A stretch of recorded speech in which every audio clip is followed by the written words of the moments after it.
October is recognized as National Principals Month in education. School districts around the U.S. are honoring their hard-working principals in their districts. This week I spoke with principals in the state about their dedication to Oklahoma students. Oh my gosh, that is beautiful.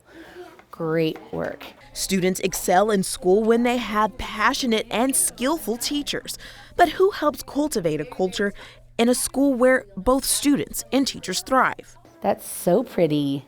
Richmond Elementary Principal Joy Kaywood says principals are responsible for providing a safe and efficient school environment. I think ultimately the culture that a principal set is the most important thing that a principal can do.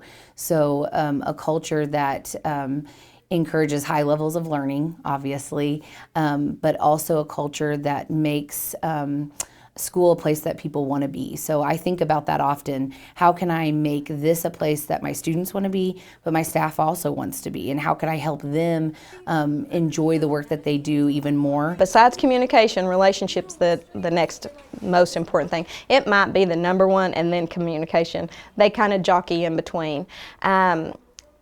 Relationships with your teachers and your families, gosh, you're not going to make it if you don't have one. We've sat in this office and we've cried, we've shared, I've had secrets. Robin Hawley is the principal at Lincoln Learning Center in El Reno.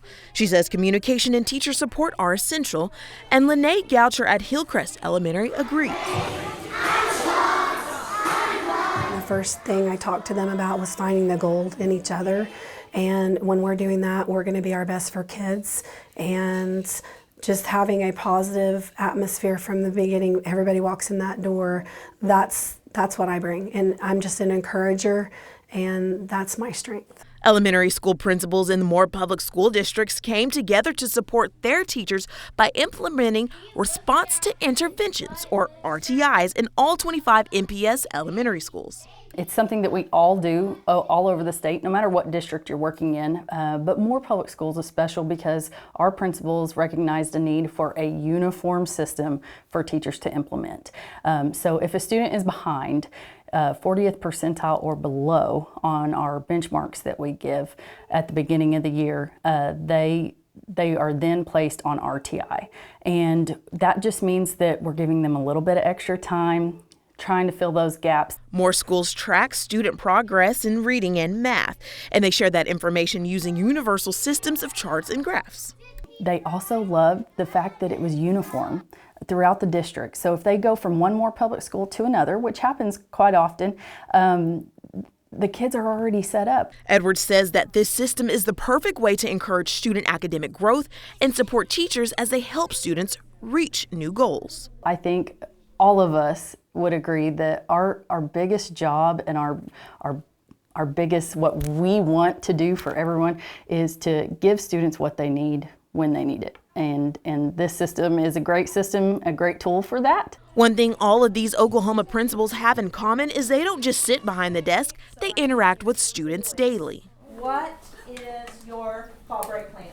We pride ourselves in going into the classrooms. The kids know who we are, and they can tell us what they're doing. Got a bubble in your mouth. Good job, good job. I really feel like being out in the halls, being in the rooms, being out in the front in the morning, getting kids out of cars at the end of the day, putting kids in cars and in buses.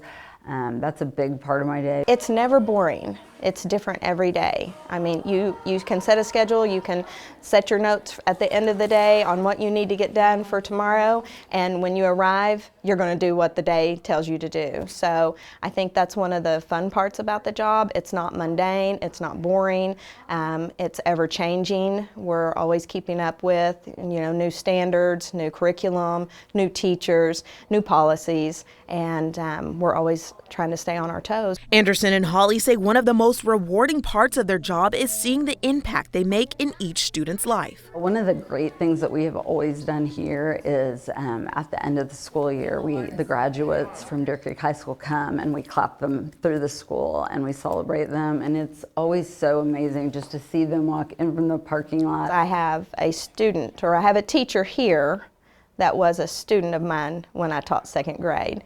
So it's coming full circle. But it's fun now that when my kiddos, whether it was when I was teaching or being a principal, have grown up, and they request you, on social media, and you get to follow them, or they send you baby announcements or graduation announcements and stuff like that. This is my dream job. I love what I do every day. Kaywood and Holly say they didn't envision a career in education when they were starting out, but now say they wouldn't change it for the world. It really is a wonderful place where people are deeply committed to the best for each other. And so just coming to work is a joy. We have great kids and just teachers and staff in every position that are dedicated to their best interests. I've tried to leave a couple of times, but I feel like God has a plan for everybody, and my plan has been education.